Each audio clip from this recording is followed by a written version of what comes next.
இன்னொரு முக்கியமான கட்சி விஜயோட கட்சி. கொள்கை தலைவர் என்னங்க சொல்றீங்க? அதிமுக அடுத்து அழிய போறது அதுதானா? அதிமுக அழிஞ்சிட்டு இருக்கு, அடுத்தது அதுதானா?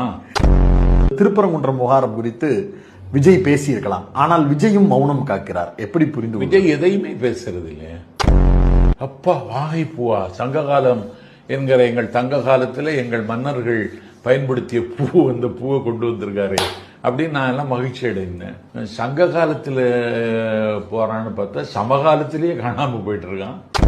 இவருக்கு பின்னால் ஒரு வாலிப கூட்டம் இருக்கு. அவர்களை வழி நடத்துவதற்கான எந்த அருகதையும் இல்லாதவர் தம்பி விஜய். ஒரு அமைப்புக்கு அடிப்படை கொள்கை தான். இவர் வழிகாட்டின்னு 5 பேரை சொல்றாரே தவிர இவர் எந்த வழியில் பயணிக்கிறாருங்கன்னு தமிழ்நாட்டு மக்களோ என்னை போன்ற விமர்சன பார்வையில பாக்குறவங்கள எங்களால புரிஞ்சுக்க முடியல. இப்படி முகம் கொடுக்கறதுக்கு வந்தா கூட்டம் கூடும். கூட்டம் கூடத்தான் செய்யும். எம்ஜிஆருக்கு கூடாத கூட்டமாங்க, அண்ணாவுக்கு கூடாத கூட்டமாங்க. மாநாட்டுக்கு கூட்டினாங்கல்ல. நாங்க இந்த கூட்டத்தை எல்லாம் நிறைய பார்த்திருக்கோம் மில்டன். இந்த கூட்டம் தமிழ்நாட்டில் எந்த பாதிப்பையும் ஏற்படுத்தாது.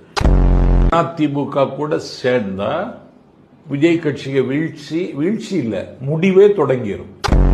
விஜய் ஒரு பெரிய போர்ஸ், பெரிய ஸ்டார் அந்தஸ்து இருக்கு. அங்க அதிமுக அப்படியான நபர்கள் இல்ல.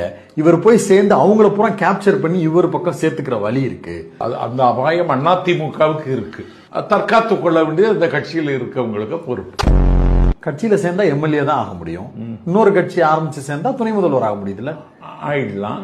அப்ப துணை முதல்வர்னு சொல்லி அறிவிப்பீங்களா? நாளைக்கு நாய் கூட சிண்டாது. அவங்க நம்புறவங்களே ஓட்டு போட மாட்டாங்க. துணை முதல்வரா ஆளப்பாரு.